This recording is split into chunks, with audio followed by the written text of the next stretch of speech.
Hi, miss me yet? Yeah, it's me back with another video. Going to be talking about some of the Hololive songs again. What have I been doing this week? I've been writing scripts for 4 songs. I used to be so like ideaful. I don't know if that's a word, but right now I can only write 4. I try to go a little bit more deeper on the production side, and this will be the video. Anyway, let's just jump into the video. Nerissa Say My Name was an original song by Nerissa Ravencroft, and it was uploaded 3 days ago. The lyrics and vocals was by Nerissa Ravencroft, which is pretty cool to see because Nerissa actually writes her own songs, which yeah, I mean that is pretty cool. Arrangement, mixing, and lyrics was by Chris Rosh. Mastering was by Blango. Art and music video is by Yunarun and Miu. Okay, the first thing that I realized in this project is the vocals is pretty pitchy and sometimes offbeat. But are they on purpose? In my opinion, I feel like it's a yes. Cause here's the thing, the style of the project is quite old. The production was old, the visual was old, heck, the instrumental was old. So the pitchy vocals somehow did not feel bad in this project. It's rather emotional and it feels human. The chorus was phenomenal, to say the least. The way they played with the pauses on the main vocals and filled the empty space with the backup vocals has been done in so many songs. I know, like these, like for example, Circles by Post Malone. Take a listen to that. It was always the instrumental with the swingy drums fit the pauses. It's just something about that, it works. And to be honest, I'm still trying to figure out why. I can't give you an exact reason of why that is. The instrumental was spacious. It has the potential to be complex, but they decided not to go for that direction. It makes Nerissa's vocals stand in the limelight, and her performance did go crazy. It gives this sort of bar performance feeling to it, and it executed really well, gotta say. There's one thing though I would appreciate more if the vocals have more reverb in it, because of the instrumental and the style that we're going for with this vocal. It does sound a little bit drier than I would expect, but that's the only thing about this project that I feel like it's a little bit lacking. I'm feeling an 8 or 9 for this project, but it will still go on the banger tier list. And this one is Tied by Mori Calliope and AI, or I don't know how do I say the name. Song was produced and composed by Koichi Tsutaya, parentheses H has spring, H has springs. Lyrics by Mori Calliope and AI, or I. Arranged by Koichi Tsutaya, comma, KOHD, H has spring. Programming and all instrumental is by Koichi Tsutaya and KOHD. Why was that one a comma and this one is a slash? Chorus is by Micha Akiba, Saki Hayakawa, Sak dot Koichi Tsutaya and KOHD. That's a lot of people on the chorus, but what does that exactly mean? I don't understand. Like, do they sing on it? Do they make something for it? Or I don't know. The MV, director, and compositor is Sisyamo. Character designer and illustrator is Keijo. Graphic designer is Punch. Pixel artist is Hachinos. Producer is Tete. And captioned by T-chan. Great. Did I mention that T-chan is in my server? Go join my Discord server, isn't it? Link in the description below. The production was great. It has this powerful EDM sound, and the pop arrangement and production reminded me of Rayo a lot. It was genuinely one of the better projects that Mori Calliope has put out ever since Jikoku 6. It was not a too experimental project though, but it kinda made in a style that suits Callie. This is the closest to a Callie and Ado collab that we got as for now.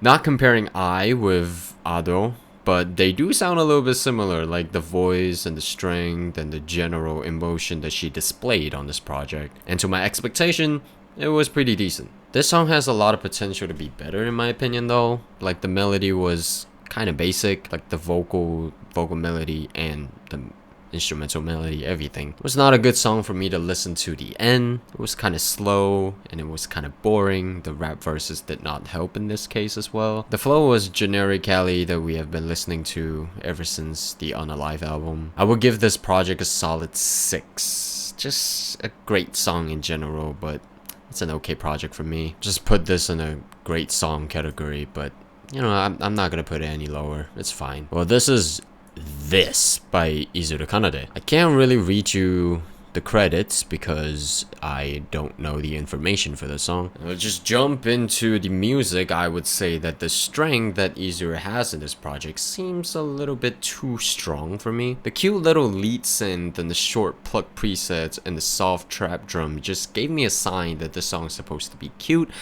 However, it sounds like Izuru was pushing a little bit too hard. The autotune did help in terms of blending the vocals and the instrumental, since it's more towards the EDM side. The electronic vocals kind of fit with the instrumental, but the general vocal performance seems a little unfit. Like, some of the deeper parts can be a little bit too deep for Izuru to be natural in. That kind of throw me off. Not to mention the chorus with the centered mono vocals, it feels kind of empty. So this one was like a war. It's just a mess. The production was weak on the mixing and the vocal just does not have a direction. The only thing that can save this project in my opinion was the melody, and it did not do any justice to the project, gotta be honest. In conclusion, I feel like it was a boring, not well produced, not well executed, and just pretty much a not good project in general. I can confidently say that this project deserves a solid 1 to a 2, and I will put this in a turn it off tier. This is Trouble Wonder by Korone. The lyrics was by Ryota Saito. The music was produced by Ryota Saito and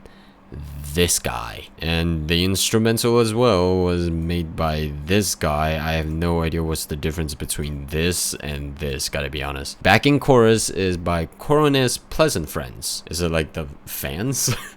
Or is it like Korone's actual band of something? I don't know. The nice barking was by Super Dog Lewis. The vocal is by Inugami Korone, of course. The animation was by this guy, and the caption is by Tichan. Okay, this one is interesting. It's an interesting production. I mean, the crowd chants and the fast-paced style of vocal is pretty common in Korone's music, like saying Doggy Got Street and Wonky Monkey, which is like the only 2 songs that Korone has ever put out, other than cover songs. I mean, solo project, not like a group project. But the distorted vocals throughout the whole song was kind of new in Hololive. Like, I never actually heard any songs other than maybe Callie's. Did Callie has a song like that? I don't remember. It kind of reminded me of Gorgeous by Kanye West. Try to blackball me, forget about 2 things. The retro style of music and visual is pretty good throwback, especially speaking the song was catchy and personally really good itself. It was not like any... It was just like they actually put a lot of effort in this project, and it does not sound offensive in any way. It just like... It's a great throwback. It's a great nostalgia for the people that has been living that period of television programs and entertainment. There's a few comments that say that like it reminded them of some old cartoon or something that I read. Yeah. Lucia Candela said that old cartoon style, Ghostbuster beat, and even Konami code. This song is really the retro of retros. This was a who you gonna call Trouble Wonder. Yeah, artist the Frustrado said, I love that it actually sounds like an English anime opening from the 80s. Eric Orang said, this feels like an intro to a 70s kids anime, like it would air the next Doraemon. Just so many people just say that this song is such a throwback, such a great nostalgia. It's just like, it actually feels like a nostalgia thing, but I never lived through that kind of era of television programs, so I can't say much to myself. I just kind of say that from the... the style is actually good. Like, that's what I'm trying to say. The arrangement also gives this song such a huge replayability. Like, the pre-chorus repeated twice before hitting the chorus. So gave this song like 2 choruses.